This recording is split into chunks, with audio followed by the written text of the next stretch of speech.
You're tuned in to the Keetria Show and listening to SOB, Style of Business, the podcast with your host, Keetria. We aim to highlight the ongoing trek of entrepreneurs and business owners from around the globe, featuring stories that recount their struggles, experiences, and inevitable road to success and self-fulfillment. Welcome to SOB. This podcast is being brought to you by my inspiring new book titled Courage is a Muscle, Using Heart to Power Your Entrepreneurial Dreams. You can grab your copy today on Amazon. Hey, what's up, guys? Thanks for tuning in to another wonderful episode of SOB, Style of Business, the podcast. This is your host, Keetria. And today, you guys, I have another good guest, another hot guest, another guest that's going to provide us with the gems and the jewels that we need to make sure that our businesses are growing full speed ahead. I'm speaking to the wonderful Mal McCallion. Mal has a lot of things, a lot of things going. He wears a lot of hats. He is the founder and lead consultant at Growtion, and he is also the host of Growth Execution podcast. So he's going to be talking to us a little bit today about scaling our businesses, providing some resources, and just, helping startups, CEOs, founders, those people that are looking to tweak some things and just make sure that they're putting in the right steps to see their businesses grow. So I'm going to give Mal a moment to drop that introduction for us. You guys know how we do, and we'll keep this ball rolling from there. So Mal, what's going on? How you doing? How's the day going for you? Give us that introduction. Hey, Keetria. Yeah, fantastic. And listen, thanks so much for having me on. Really excited to be here and excited to be obviously with your listeners as well, particularly those who are either looking to grow, to scale, to launch their businesses.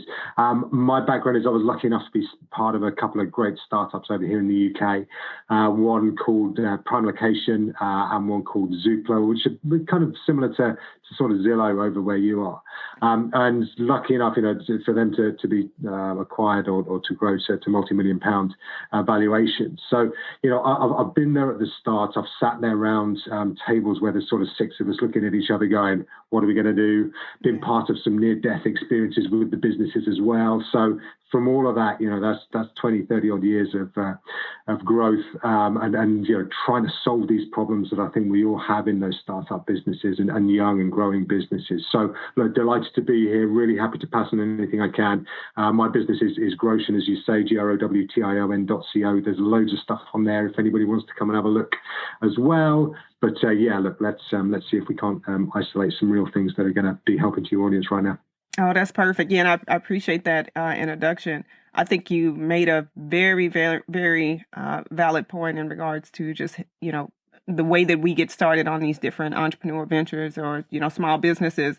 And a lot of us kind of hit the wall when it comes to growing the businesses. It's easy to launch and to be all excited about actually, having something to promote and to market. But then the growth part, so, I mean, even when starting over, like I've been in situations and even now as I kind of relaunch and get things going in a different direction, I just kind of find that growth, sometimes we hit a stalemate. So definitely excited to be discussing that with you as well. Let's start with, let's talk a little bit about Growtion and what your whole focal point is there, because I believe there's a lot of value in just, and we'll talk about services a little bit later. But with the experience that you have and bringing that to the table for your own company, tell us a little bit about why growth is important and, why that should be like a primary focal point for small businesses and startups. Not only the launch, but really to take into account the growth. Like, how are you going to grow? Yeah, exactly that. So Growtion is it's a compression of growth execution. So I have a real focus on how you execute growth rather than just the theory of it and the philosophy of it. I think, particularly for small businesses, particularly when you're launching and you're setting out and you're looking to grow, the temptation to get kind of bogged down in thinking about stuff is huge, and particularly if you hit problems, right? What you're doing is you kind of almost, it's only when you're towards the end of the runway, when the money's sort of coming towards running out, that you kind of start to do stuff. So here at Growtion, we're all about how do you grow and how do you execute on that growth. And we focus in on three specific areas of business, right? And only really three, and that's product, marketing, and sales. Okay. And our contention is that essentially, if you get those three right, you're done. You're winning. You are growing. Everything else, all the legal stuff, the HR stuff, the accountancy stuff, that all hangs off your ability to execute on product, marketing, and sales. All right. And within each of those three, we have some different elements that make up product. So there's 5 within product, there's 5 within marketing, 5 within sales. But at its heart, your growth as a young business is going to center on getting the product right, getting the marketing right, and getting the sales right. So there's kind of just within each of those, there's a really kind of core element. And within product, the core element to get right, the thing that feeds through every single thing that you then subsequently do within your business is the reason why. Yeah. All right. And there's a great book by Simon Sinek called Start With Why. And if your listeners haven't had a read of it or listened to it on Audible or whatever, do go find it. It's amazing. And what it does is it just kind of goes into the human brain, right? And it talks about the psyche of people, of why they buy stuff, why they're looking around at others and relationships between them. And until they've answered the question why, then they'll be making it up themselves. So you need to, in everything that you do, in your marketing, in your partnerships, in your conversations with, potential investors, in all of this thing, you have to articulate the reason you are doing what you're doing. All right. And that is just something it's kind of just needs to be in everything, because what that does is that it recruits people to your cause. Yeah. All right. It makes people believe that. So those people that believe what you believe see a common goal, a common mission, see somebody that they can really relate to, and a business that's there for them. More and more now, as we're atomized, and perhaps particularly during the pandemic, people are looking for connection. They're looking for something that means something rather than just a kind of commodity, something that's purely transactional. So for all of your listeners out there, when you're thinking about your business, whether you've already launched, whether you're looking to launch, just be really, really clear on why you're solving this problem. And of course, there needs to be a problem. It needs to solve something. But if you can be really clear on why you're solving this particular problem, then that at the heart of your product or your service that you are delivering, that is the thing that's going to get you the furthest, fastest. Yeah, and thank you for that explanation. And you brought up a really good point with starting with why in the book, and I'm definitely familiar with the work. Because you see so many companies, especially the ones that you just wonder what sort of values they have, what and morals when you kind of see those guys. And at some point, it seems like it's more, I guess it's more driven towards making a dollar, right? And so when when you think about starting with why, I mean, it really kind of wakes you up a little bit, because you have no choice but to. I mean, if you're focused, then you want to kind of stick with that. But like, I'm interested to know your take on those companies that are just, out there, and, maybe they start with why to begin with, but then the money starts to roll in and the values start to kind of fall away. Like, what is your take on that? So I think that those businesses, it's about the length of time you will keep a customer, I think. And I think for those businesses, they may be able to, as the old saying, you can fool some of the people some of the time, but not all of the people all the time. Right. They may have a throughput of customers that see them, think they're quite shiny and good, but then behind the facade, they will in the end discover that this is not a business that shares their ethics, whether it's environmentalism, whether it's diversity, whatever it is, and those people will see through that and will fall away. I think particularly for us as small business owners, as people who are looking to launch, you need to have a relationship with those customers and a depth of understanding with them that gives them permission to stick around. Yeah. And that's why I think that the more you can showcase who you are through your work, through the business that you run, or through the ideas and the products and services that you bring to the market, the more you will get customers that relate to you, that will stay loyal to you, and that in itself means that your costs are down, right? On pure dollar terms, you're not going to be paying as much for marketing. They will tell their friends, and their friends will tell their friends, and you start to build a community. You start to build a marketing process that is not entirely dependent on splashing big bucks on TV or Super Bowl campaigns or whatever. It's much more around, right, actually this is a business that people love, and do you know what? It's so much more rewarding as well. Yeah. And that's a piece of business that I think is something that a lot of entrepreneurs can get caught out with. Just working for the dollar, just working for hard, thinking they've got to take more.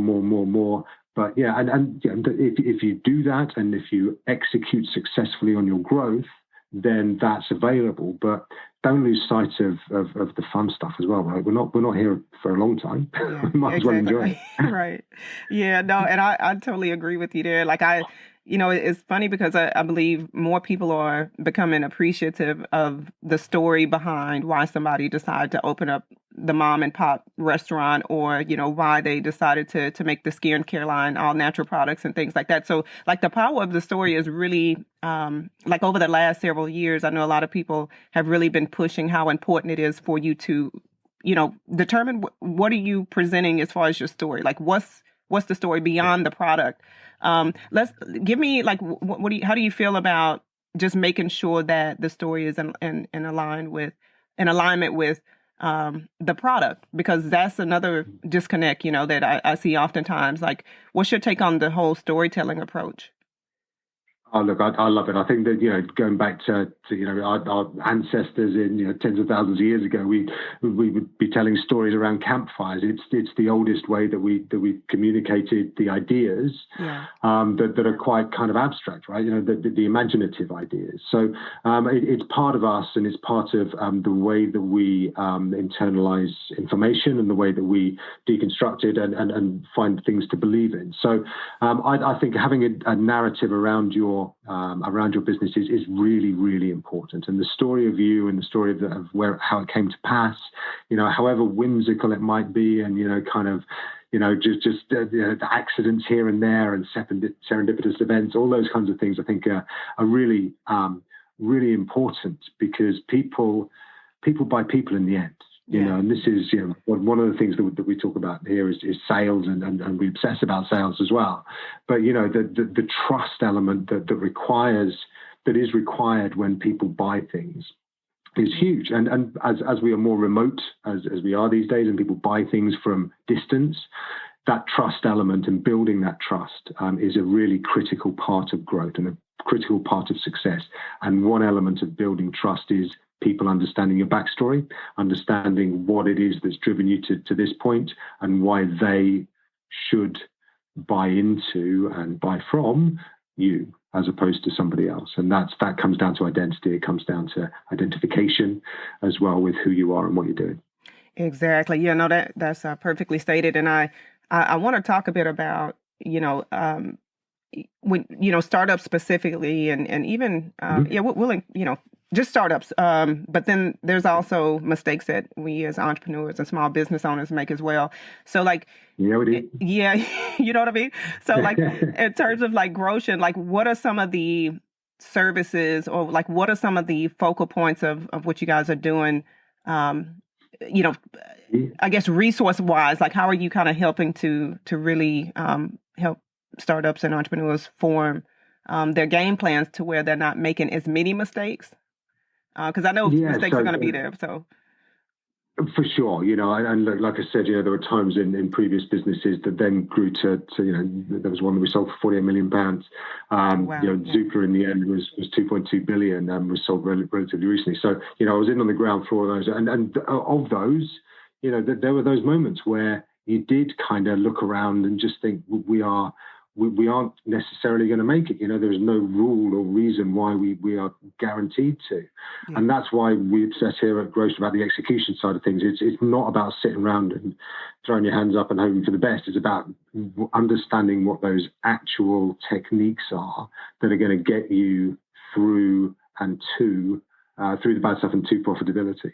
So, what we do at Growtion is we start kind of with the scorecard you can fill in. So if you go onto the growtion.co site, you can see up on the top there is a button that allows you to get a scorecard.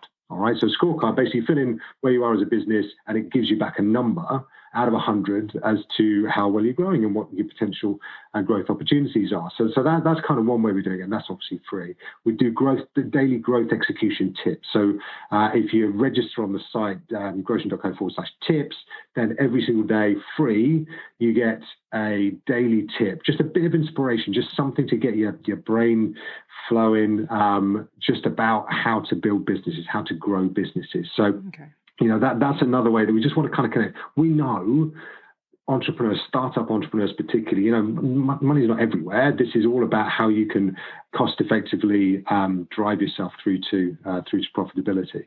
So, there's loads of stuff on the site that is all about, right, you are here. You're doing something great. You're doing something important that means something to people. So let's give you some underpinning of some real core concepts that are going to help you to get on that growth trajectory as quickly as possible. Got it. Yeah, and kind of to backtrack a little bit in terms of startups, like is there like a common mistake that you see most startups make in terms of trying to scale their business? Yes, so I think it's about distraction. I think it is very easy, as a startup entrepreneur, and I've been there myself, there is so much to look at, and there are so many people telling you how to do things, and so much advice, potential that you think, and how can I compute all of this? And that's why we just boil this down to these three things, because that's the simplicity, right? That's when you need to get rid of all the noise and the static and just go, right, I need to get my product right. Right. Okay, I need to understand why I'm doing this thing. I need to design it so that it achieves solution to the problem. I need to know my audience. Okay, so this is also within product. I need to make sure that it is, it's dedicated to the right audience, that they can use it, and I've got to get my pricing right. Okay, and those are the things that you obsess about within product. Then you've got to tell people about it. It's all very well having a wonderful, beautiful product that everybody you tell thinks is amazing, but if the people that you want to buy it don't know it exists, then you've got a problem. So marketing is the next one. You've got to talk to people about it. You've got to articulate your promise. You've got to tell people why this is here and why it's important and what it's going to do for them. So that kind of comes into the marketing side through brand, through intel, through advertising, and so on, through marketing content. And then there's the sales side. So marketing is great. It's telling people that you're there, but I think probably the biggest mistake I see young entrepreneurs and new businesses making is to hope, is that kind of natural optimism that essentially, I've done it, right? I've built the product. I've got my marketing out there. Now I just need to sit back and people are going to buy it. Yeah, exactly. And I wish that was true. Yeah. I so wish. And that's why we then focus on sales. And sales can often seem like a bit of a dirty word, particularly to some entrepreneurs and a startup. The idea of actually kind of building a sales process where actually, you are observing what people do and then you are reacting depending on how many times they open an email of yours or something like that. You need to get to grips with sales as quickly as you possibly can. You need to understand the audience. You need to know where they hang out. You need to tap into those that have indicated interest and to help them make that active decision to buy and to make sure that they complete that transaction. So that really is the kind of core of everything we do here, is around, right, you've got product, you've got marketing, and you've got sales. Yeah, that's perfect. Yeah, and even for sales, do you feel like it's changed dramatically since the pandemic has happened? Because we could sell in a lot of different ways, and now everybody's mainly focused on social. What's your take on as far as sales? Yeah, so I am a fundamental believer that in the end, sales is people buying something that's going to solve their pain. So the conversations that you have to have with people, I think you're right. I think they have changed. But all the way through, there's kind of 4 stages to sales in our view in this sales process. First, identification. So that's where marketing really, really kicks in, because it helps people to self-identify, or for you to observe who reacts best to what your proposition is.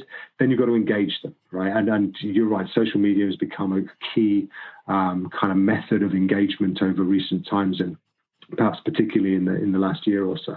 Yeah. But you need to be able to track that. And then generally speaking, there's almost always one key activity that you have that engages people more than any other. And it could be things like an online demo, for example, if you're selling a service particularly. It could be a white paper, so some kind of booklet that people register for that helps to explain what it is that you're going to do. But what you're looking to do once you identify that key activity, and again, it's the activity that pushes most people or more people down the funnel than anything else.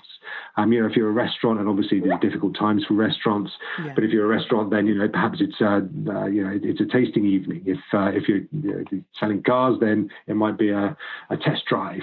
Whatever that thing is, that key activity that gets more and more of your audience through towards conversion, towards wanting to buy your product. That's the thing that you should be having as your call to action. That should be the thing in your Twitter bio. That should be, what you're constantly talking about at the end of your videos. So those are things that we really focus on here as well. Is what's that key activity? What's going to push them from engagement to conversion? And then don't ever forget that conversion, people saying, yes, I love it and I want to buy it, is not the same as them actually doing it. Right. And that, again, is one of those kind of key mistakes I do observe is you almost think you've done it because they've said yes. You still need to get them to click that button that says buy. You still need to get them to sign that contract, or you still need to get them to hand over the money. And that's a really important part of sales too. Oh, excellent. Perfect, Mal. We appreciate that. Let's jump into the podcast. So you have Growth Execution Podcast, which a lot of good stuff going on there. Tell us a little bit about your aim there. So I love talking to people such as yourself, Keetria, that have got a real passion for business and that really get it. At the moment, we're in season 3 of the Growth Execution Podcast, so do go and have a look. We're interviewing entrepreneurs, and again, this might be really interesting for your listeners. Our contention at the moment is just as we come out towards the end of the pandemic in the UK, we're still in lockdown 3 here. That there's a lot of people whose lives have changed fundamentally over the last year, and not the sad cases of people who know people who have died, but people who have lost their jobs, people who've been on furlough, people who's have looked around and felt so powerless as others have made decisions over their lives about whether they're going to carry on or not and things like that. And those people are looking at potentially setting up businesses. They've had these ideas, perhaps during lockdown, they've had the time to sit and really work on how they might bring it to life. So the Growth Execution Podcast in this season is all about interviewing entrepreneurs about their launches. All right. And I've actually got a book coming out at the end of April called The Launch Handbook, which again just kind of goes into this, right? How do you start? How do you kind of sit there with this idea and get it out into something real and tangible, something that people are wanting to buy and building a business to profitability? So that's what we're doing on the Growth Execution. And we've had some wonderful guests. We'd love to have you on as well, Keetria.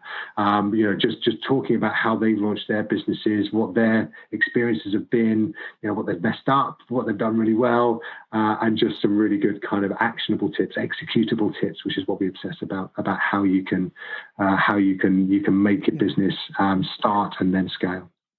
Perfect. Yeah, we're definitely looking forward to the book because I'm telling you, there's never, you can never have too much information in terms of business growth and entrepreneurship. And I think it's, the podcast in particular, I love the fact that you are, featuring other entrepreneurs, and it's just good to kind of hear their stories and to get that sense of inspiration and even aspiration, Yeah. And look, and I'm in the privileged position where I learn loads of stuff as well. It's great to actually get to kind of sit there and ask the questions that I would hope obviously the audience would want to ask as well. But just to really find out from some of these people who've got amazing, huge, multi-million-dollar businesses, and some of them, are just starting out. And there's always a personal story in there. There's always some reason why it's happened, and then what are the steps that they're taking, what's worked, what hasn't worked. So I love it. It's really, really interesting. Absolutely. Yeah, no, we definitely appreciate that. All right, Mal, before we get ready to wrap up, words of encouragement for the listeners. Anybody that's listening, any words that you have? So look, for me, as we look out right now, so in February 2021, all I can see is that there's a lot of opportunity coming down the track. I think that the world has changed quite significantly. I think some of the more entrenched businesses who have got a lot to protect are vulnerable to some really sassy, smart startups who are going to be able to get involved and to do things differently now. Yeah. The world has woken up to remote, to video, to doing things very differently. And I think that the winners, and hugely encourage those that are listening in, think about the skill sets that you've got. Think about what your why is. Why are you here? Why are you thinking the things that you're thinking? Why are you looking at the solutions you're looking at? Go for it. Get involved. Find ways that are going to work. And look, there has rarely been a better time, I would suggest, to start a business than there is coming into this year. And I think the opportunities are huge, and I think there's going to be some great success stories. And I can't wait to see it. Absolutely, yeah. Me as well. Looking forward to. It's a lot of good stuff being launched right as we speak. Yeah. Exactly that. Yeah. All right. Hey, Mal. Hey, let us know where we can sign up for your newsletter, check out the podcast, and sign up for the podcast as well. More information on services and social media handles. Go ahead and share that with the audience for us. Great. And thanks, Keetria. So Growtion.co is the kind of mothership of everything. GROWTION.co. On there, you do /tips. It's got all the tips /newsletter is newsletter /podcast. Guess what? That's where the podcast is. But yeah, everything is there and signposted. But yeah, look, would love to see anybody from your listeners on there as well. There's a growth execution group on Facebook as well. Do come chat to us there. But yeah, look, whatever we can do, we would love to help if we can. All right. Hey, perfect, guys. We have heard from the magnificent Mal McCallion, the founder and lead consultant over at Growtion. And like I said earlier, he's the host of Growth Execution Podcast, where you can, pretty much on Apple and all the other wonderful platforms. You guys make sure to check him out. Hey, Mal, we appreciate you being a guest and look forward to all the wonderful things you have coming. And we'll definitely be having you back. Listen, I'm so grateful for the opportunity to speak, and congratulations on your podcast and your book. And it's been great to speak with you, Keetria. Thanks again. Thanks for hanging out with us here on SOB. We hope this episode has been resourceful. If you'd like to check out the latest articles or follow Keetria's website updates, just log on to Keetria.com or follow her on Twitter at KEETRIA.